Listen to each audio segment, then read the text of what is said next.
اعوذ باللہ من الشیطان الرجیم بسم اللہ الرحمن الرحیم.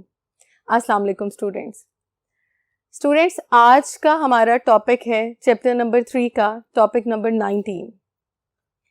آج ہم بہت ہی امپورٹنٹ ٹاپک پہ بات کر رہے ہیں.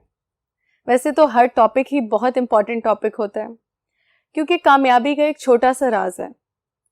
جو روز کا کام ہے اسے روز کریں, کیونکہ اگر آپ روز کا کام روز کریں گے تو پھر کامیاب ہوں گے. خیر, آج جو ہم بات کر رہے ہیں وہ ہمارا ٹاپک ہے geography of Islamic republic of Pakistan میں 3 ٹاپکس کو کور کرنا. پہلا ٹاپک ہوگا ٹورزم. پاکستان میں ٹورزم سے کتنا فائدہ حاصل ہو سکتا ہے. ٹورزم انڈسٹری پاکستان کے ریونیو کو کیسے بہتر طور پر سامنے لا سکتی ہے, اور ٹورزم ہماری معاشی حالت کو بہتر کرنے کے لیے کیا رول پلے کر سکتا ہے.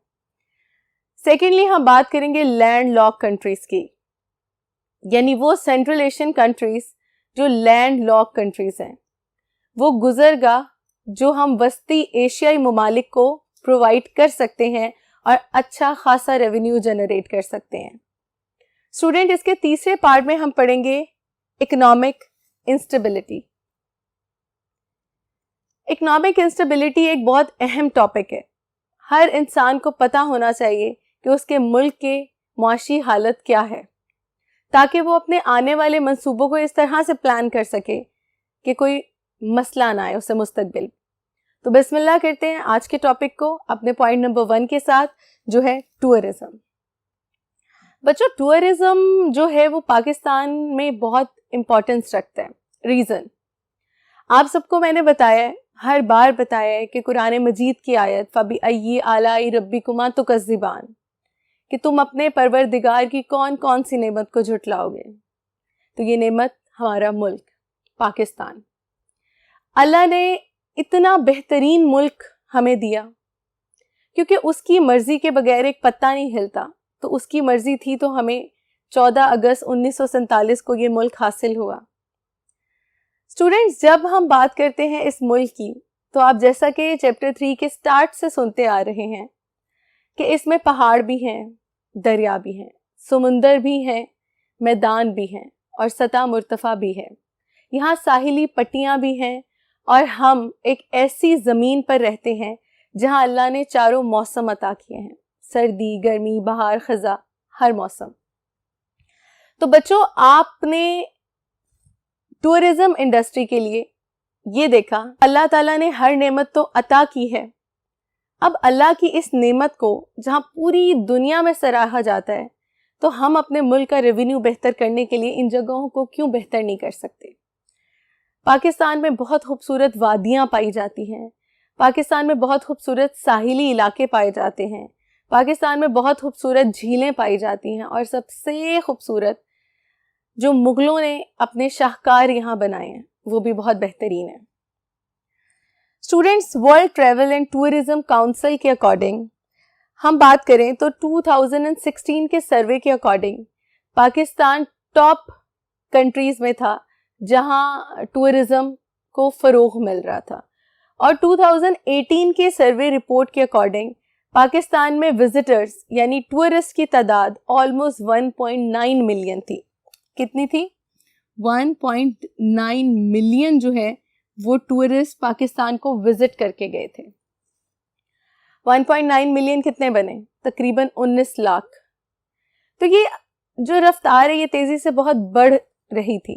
لاسٹ سروے رپورٹ اگر میں آپ سے شیئر کروں تو جنوری 2020 کے سروے کے اکارڈنگ خلیج ٹائمز لکھتا ہے کہ پاکستان دنیا کے بہترین ٹاپ 2 کنٹریز میں سے ہے جو بہترین ہے نیچرل ڈیسٹینیشنز کے پوائنٹ آف ویو سے.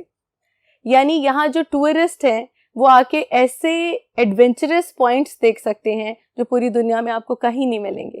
اور اس کی بہت بڑی مثال جو میں نے آپ سے اسی چیپٹر کے ٹاپک 2 میں ڈسکس کی تھی, ہمارے ماؤنٹین رینجز ہیں. ماؤنٹین رینجز سے لے کے گلگت بلتستان کی خوبصورت وادیوں تک پاکستان میں اللہ تعالیٰ نے قدرتی خوبصورتی بھری ہوئی ہے.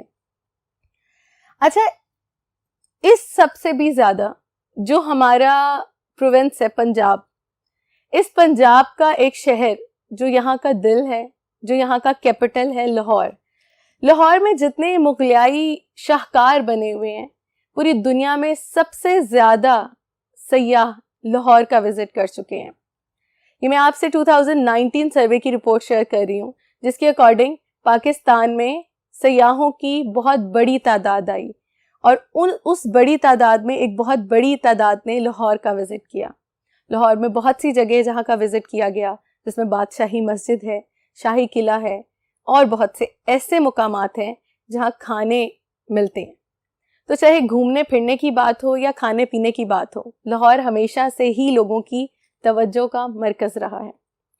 تو اس طرح سے اگر ہم اپنی ٹورزم انڈسٹری کو فروغ دیں اور خوبصورت جگہیں جو ہے وہ دریافت کریں اور ان خوبصورت جگہوں تک رسائی ممکن کریں, تو آپ یقین مانیں کہ ہم اتنا ریونیو جنریٹ کریں گے جس کا آپ سوچ بھی نہیں سکتے. ہم لوگوں کی جی ڈی پی میں 2.7% جو ہے, پاکستان کی جی ڈی پی میں 2.7% ٹورزم انڈسٹری سے آیا, کیونکہ 793 ملین کے قریب جو ہے پاکستان نے ریونیو جنریٹ کیا. لیکن آپ دیکھیں, ایک وقت وہ تھا جب مالم جبہ جانے کے لیے لوگ دور دور سے آتے تھے, لیکن پھر مالم جبہ میں اٹیکس کروا دیے گئے, سوسائڈ اٹیکس. پاکستان کو سیفٹی پوائنٹ آف ویو سے ایک ایسی جگہ ٹھہرایا گیا جہاں آنے کے لیے لوگ سوچنے لگ گئے, صرف اس لیے کہ اکنامکلی اسے برباد کیا جائے. تو یہ تمام وجوہات کے باوجود یہاں بہت بڑی تعداد میں سیاح آئے. ابھی سڑکوں کا جال اور بڑا ہوگا اور فیسلٹیز پرووائڈ کی جائیں گی, جس کی وجہ سے ہم اپنی اس انڈسٹری کو بہت بہتر طور پر لوگوں کے سامنے لا سکتے ہیں. وادیوں کی بات کی جائے تو یہاں کچھ وادیاں ہیں جو ٹاپ 4 وادیوں کے طور پر یعنی ویلیز کے طور پر سامنے آتی ہیں, جن میں بگروٹ والی ہے, ہنزا, نیلم اور کاغان ہے. یعنی گلگت بلتستان کی وادیاں بھی ہیں, کشمیر کی بھی ہیں, اور خیبر پختونخوا کی بھی ہیں. تو یہ وہ تمام وادیاں جنت سا منظر دیتی ہیں جو سیاحوں کی دلچسپی کا باعث بنتی ہیں. تو اس طرح سے اگر ہم یعنی پاکستانی گورنمنٹ اپنے ٹورزم انڈسٹری کو فروغ دے اور ٹورزم انڈسٹری کو پالش کرنے کے لیے جو ہے کام کرے, تو ہم بہت ریونیو جنریٹ کر سکتے ہیں. ایک چھوٹی سی اگزامپل میں آپ کے ساتھ شیئر کروں گی. لاہور میں ایک جگہ ہے, بلکہ انفیکٹ لاہور میں ایک جگہ نہیں بہت سی جگہیں ہیں جو ابھی تک ان پہ کام نہیں کیا گیا. اگر ان پہ کام کیا جائے تو وہ بہت بہتر طور پر سامنے آ سکتی ہیں. اس کے بعد ہم موو کرتے ہیں لینڈ لاک کنٹریز کی طرف. لینڈ لاک کنٹریز کیا ہیں بچوں؟ لینڈ لاک کنٹریز وہ وسطی ایشیائی ممالک ہیں جن کا ہم پہلے بھی ذکر کر چکے ہیں, یعنی وہ سینٹرل ایشین کنٹریز جن کا راستہ سمندر سے ڈائریکٹ نہیں ہے. وہ سمندر تک رسائی کے لیے ایسے راستوں کی تلاش میں ہوتے ہیں جو انہیں آسانی مہیا کرے. اسٹوڈینٹس, افغانستان اور پاکستان 2 ایسے روٹس ہیں جو آرام سے سینٹرل ایشین کنٹریز کو سمندر تک رسائی دے سکتے ہیں. لیکن جو انویسٹرز ہوتے ہیں وہ یہ پہلی بات سوچتے ہیں کہ ہمارا سامان حفاظت کے ساتھ منزل تک پہنچے, اور Afghanistan security point of view کے لحاظ سے بہتر نہیں ہے. اس لیے ان کی پہلی ترجیح ہے کہ وہ پاکستان کا راستہ استعمال کریں. بچوں, اگر ہم اپنی سڑکوں کے جال کو مضبوط کریں اور خوبصورت بنائیں تو اس سے کیا ہوگا؟ اس سے ہمیں یہ فائدہ ہوگا کہ ہم ایک بہت بڑا ریونیو جنریٹ کریں گے سینٹرل ایشین کنٹریز سے, کیونکہ یہ ہے لینڈ لاک کنٹریز. آپ لوگوں کو ایک چیز اپنے مائنڈ میں اچھے سے بٹھا لینی ہے کہ ہمارے ملک کو جتنا ہم سنواریں گے, جتنا بہتر کریں گے, اتنا ہی ہم ریونیو جنریٹ کر سکتے ہیں. جتنے روڈس نیٹ ہوں گے, کلین ہوں گے, اور ایک جگہ سے دوسری جگہ رسائی ہوگی, اتنا ہی بہتر ہوگا اور اتنی ہی جلدی ہم اپنا ریونیو بیسٹ طور پر سامنے لا سکتے ہیں. تو اس طرح سے ٹورزم انڈسٹری نمبر 1 کہ ہم اس سے ریونیو جنریٹ کر سکتے ہیں, اور نمبر 2 از لینڈ لاک کنٹریز یعنی سینٹرل ایشین کنٹریز. ان دونوں ایریا سے ہی ہم اچھا خاصا جو ریونیو ہے وہ جنریٹ کر سکتے ہیں. ابھی سلک روٹ کا ایک روٹ جو چائنا کے ذریعے جا رہا ہے سینٹرل ایشین کنٹریز تک, وہ پاکستان کا ایک راستہ بنا ہوا ہے، لیکن آگے آگے جا کے ہم اور مزید اس میں بہتری لا سکتے ہیں تاکہ ہماری رسائی جو ہے وہ ممکن ہو جائے. نیکسٹ آ جاتے ہیں ہم اکنامک انسٹیبلٹی کی طرف. یہ ایک بہت اہم ٹاپک ہے کہ وہ کون سی وجوہات ہیں جن کی بنا پر ہم بہتر طور پر سامنے نہیں آ پا رہے. ایسی کیا وجہ ہے کہ جس کی بنا پر ہم کامیاب ہوتے ہوتے ویک ہو جاتے ہیں، اور ایسی کون سی وجہ ہے جو ہمارے ملک کی کامیابی کی راہ میں سب سے بڑی رکاوٹ ہے.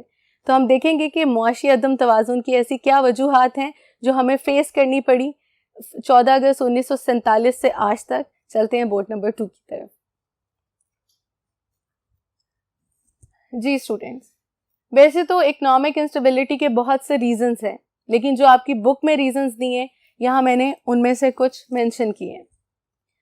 معاشی عدم توازن کی ایسی کیا وجوہات ہے جو ہمیں اب تک فیس کرنی پڑی. اسٹوڈینٹس، آپ نے چیپٹر نمبر 2 میں ہماری ارلی پرابلمس میں یہ پڑھا کہ ہم نے جیسے ہی ایک آزاد ملک حاصل کیا، لارڈ ماؤنٹ بیٹن کی سازش کے اکارڈنگ اس نے ہمیں ایسا بدحال ویک پاکستان دیا جو بہت ہی جلدی ختم ہونے والا تھا، لیکن پھر بھی ایک مضبوط قیادت میں ہم آگے بڑھے. اس دور میں بہت سے مسائل ہم نے دیکھے. ہم نے مہاجرین کی آبادکاری کا مسئلہ دیکھا، ہم نے ریڈ کلف ایوارڈز کی ناانصافی کو دیکھا، ہم نے اثاثوں کی تقسیم کو بھی دیکھا کہ پیسے اثاثے تک ہمیں صحیح نہیں دیے گئے.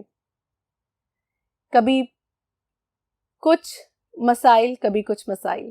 ہم نے انتظامی مشکلات کو بھی دیکھا. ہمارے پاس کام کرنے کو جگہ نہیں تھی، ہمارے پاس ٹائپ رائٹرز نہیں تھے، ہمارے پاس کمرے تھے تو لوگ کام کرنے کے لیے نہیں تھے، اور جہاں لوگ تھے وہاں کھلی جگہ. تو ایسے حالات میں پاکستان آگے بڑھا. فوجی اثاثوں کی تقسیم میں بھی ہمارے ساتھ زیادتی کی گئی، اور ریاستوں کے مسئلے میں تو کشمیر آج تک ایک بہت بڑا مسئلہ بنا ہوا ہے.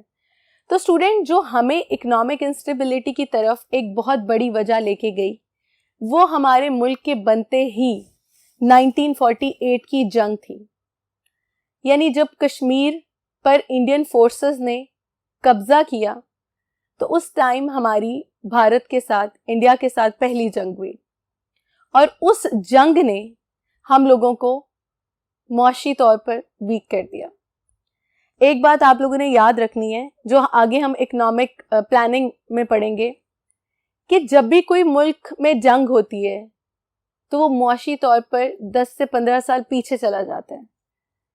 یعنی جب کسی ملک میں وار کنڈیشن ہو یا کوئی سیلاب آ جائے یا کوئی اس طرح کے حالات ہوں تو اس ملک کی معاشی یعنی جو اکنامک سچویشن ہے، اکنامکلی وہ ملک کتنے پیچھے چلے جاتے ہیں؟ 10 سے 15 سال پیچھے چلا جاتا ہے. تو ابھی تو ہم نئے نئے آزاد ہوئے تھے، یعنی ایک ایسے نیو بورن بیبی کی طرح تھے جو چلنا سیکھتا اگر اسے صحیح راستہ ملتا، فیسلٹیز ملتی.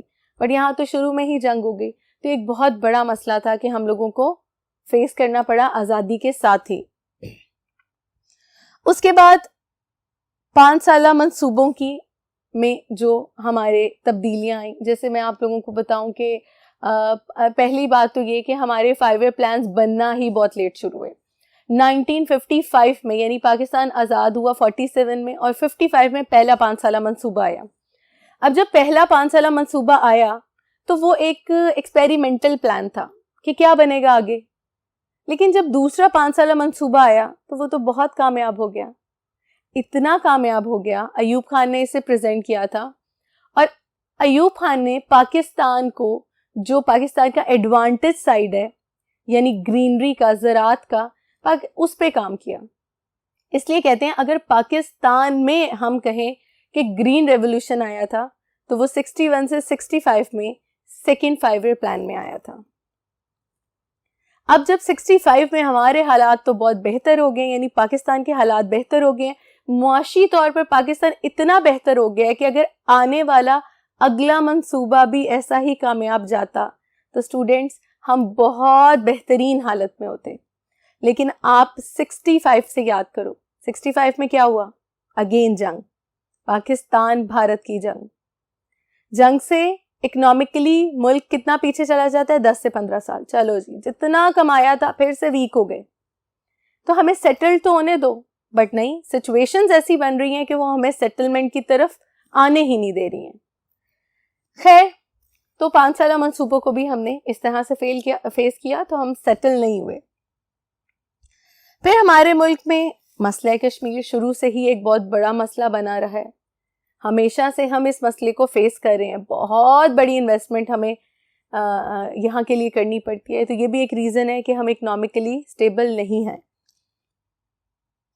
یہ شہروں میں ہجرت, یعنی کیونکہ میٹروپولیٹن سٹیز جیسے کراچی, لاہور, پشاور, فیصل آباد, یہ اتنے سیٹلڈ سٹیز ہیں اور یہاں اتنی فیسلٹیز ہیں کہ گاؤں اور قصبوں میں فیسلٹیز نہیں ہیں, جس کی وجہ سے لوگ گاؤں اور قصبوں سے جو ہے وہ موو کرتے ہیں شہروں کی طرف. شہروں کی آبادی زیادہ ہوتی جا رہی ہے اور جس کی وجہ سے ہمیں بہت سے مسائل کا سامنا کرنا پڑ رہا ہے. تو شہروں میں ہجرت کی وجہ سے بھی ہمیں معاشی عدم توازن کا سامنا کرنا پڑا. سیاسی تبدیلیاں ہم نے بہت دیکھی. دیکھیں, جب ایک جگہ پر کوئی اسٹیبل گورنمنٹ ہوتی ہے تو پھر وہ اس کی پالیسیز بناتی ہے اور پھر آگے بڑھنا شروع ہوتی ہے. لیکن جب اگر اسٹیبل گورنمنٹ ہو ہی نہ تو پھر آپ کام کیسے کریں گے؟ کام کرنے میں یقیناً بہت مشکل پیش آئے گی. بالکل اسی طرح ہمیں بھی مشکل آئی. ایوب خان کا دور بہتر جا رہا تھا تو ایک کے بعد دوسرے ڈکٹیٹر نے جگہ سنبھالی. پھر ایک کے بعد دوسری گورنمنٹ, اور آپ کو 88 سے تو یاد ہوگا, آپ نے بکس میں پڑھا ہوگا 9th-10th میں, ایک بار نواز شریف, پھر بے نظیر, نواز شریف بے نظیر. تو اس طرح سے پولیٹیکل انسٹیبلٹی کی وجہ سے ہمارا ملک نہیں سروائیو کر سکا اپنی اچھی پوزیشن کے لیے. تو یہ بھی ایک بہت بڑا ریزن تھا, کیونکہ آپ دیکھیں کہ پاکستان بہتر حال کی طرف جا رہا ہوتا ہے تو ہماری کوشش ہوتی نہیں, اس سے اور بہتر پاکستان ہمیں چاہیے, تو پھر ہم اس سے اور بہتر پاکستان کے لیے نئے سسٹم میں چلے جاتے ہیں. اب یہ نئے سسٹم کی پالیسیز پہ بیس کرتا ہے کہ وہ نئے پاکستان کی طرف جا رہے ہیں یا اور پرانے پاکستان کی طرف جا رہے ہیں. تو یہ ساری چیزیں ہم نے دیکھی اپنی پولیٹیکل انسٹیبلٹی میں. یعنی سیاسی عدم توازن اتنا رہا ہے پاکستان میں کہ آج تک پاکستان ان مسائل کو فیس کر رہا ہے. افغانستان کے ساتھ مسائل اور افغانستان کے اندرونی حالات ایک بہت بڑا ریزن رہے ہیں. پھر منشیات اور یہ جو ہمارے سامنے اسمگلنگ, یہ ان چیزوں کی وجہ سے بھی ہمارا معاشی طور پر ہم بہت ویک رہے ہیں. بجلی پانی کا بحران اتنا زیادہ رہا ہے پاکستان میں, اتنا زیادہ رہا ہے کہ صنعتیں پراپر طور پر کام کر ہی نہیں سکی. دیکھیں, جب بھی کسی ملک کی اکانومی کو بہتر کرنا ہوتا ہے نا, تو بچوں کس چیز کی ضرورت ہوتی ہے؟ ان کی انڈسٹریز کی. اگر انڈسٹریز اچھے سے کام کریں گی تو آپ ایکسپورٹ اچھا کریں گے, ایکسپورٹ اچھا ہوگا تو آپ کا ریونیو آئے گا. اچھا, اس میں ایک چیز اور ایڈ کر دوں. ہمارے ملک کا ایک یہ بھی بہت بڑا مسئلہ رہا ہے کہ ہمارے ملک میں امپورٹ بہت ہوتا تھا. جیسے ہم لوگ امپورٹ بہت زیادہ کرتے تھے اور ایکسپورٹ بہت کم کرتے تھے. یعنی اپنی چیزیں بنا کے بیچتے کم تھے, بھیجتے کم تھے. باہر ہماری چیزیں کم جاتی تھیں, باہر سے ہم بہت چیزیں منگواتے ہیں. جب ہم باہر سے چیزیں منگواتے ہیں تو پیسہ دیتے ہیں نا, تو پیسہ کنورٹ کر کے کس میں دیتے ہیں؟ ڈالرز میں. تو اس سے کس کرنسی کی ویلیو ہوئی؟ ڈالر کی. تو اگر ہم اپنی چیزیں بیچیں تو ہمیں کیا چاہیے ہوگا؟ پیسہ. باہر سے آئے گا ڈالر, تو ڈالر کنورٹ ہو کے روپی میں جب ہمیں ملے گا تو روپی کی ویلیو بڑھے گی. تو اس لیے ہمیں امپورٹ اور ایکسپورٹ پہ بہت فوکس کرنا چاہیے. امپورٹ کم اور ایکسپورٹ زیادہ, یعنی برآمد اور درآمد, ان دونوں چیزوں پر اچھی خاصی توجہ ہونی چاہیے. اور لاسٹ, سیاحت. ہم لوگ جب سیاحت کے شعبے کو پکڑ کے آگے بہتری کی طرف گئے, ہمیشہ کچھ ایسے حالات پیدا ہو گئے, چاہے وہ جنگوں کی بات ہو 48, 65, 71 کی, یا پھر ملک میں جو ہمارے خودکش دھماکے ہیں, ان سب نے پاکستان کی سیاحت کو تباہ و برباد کر دیا. جیسا کہ میں آپ سے ڈیفرنٹ رپورٹس شیئر کر چکی ہوں, ان رپورٹس کے حساب سے پاکستان سیاحت کے لحاظ سے ایک پرکشش ملک ہے, لیکن اس کے باوجود پاکستان کی ریونیو جنریٹ کرنے کی پاور جتنی زیادہ ہونی چاہیے وہ صرف اس لیے نہیں ہے کیونکہ ہم مختلف وقتوں میں مختلف مسائل کا شکار رہے ہیں. تو بچوں آپ لوگوں نے دیکھا کہ ہم نے ان تمام پرابلمس کو فیس کرتے ہوئے آج تک سروائیو کیا ہے.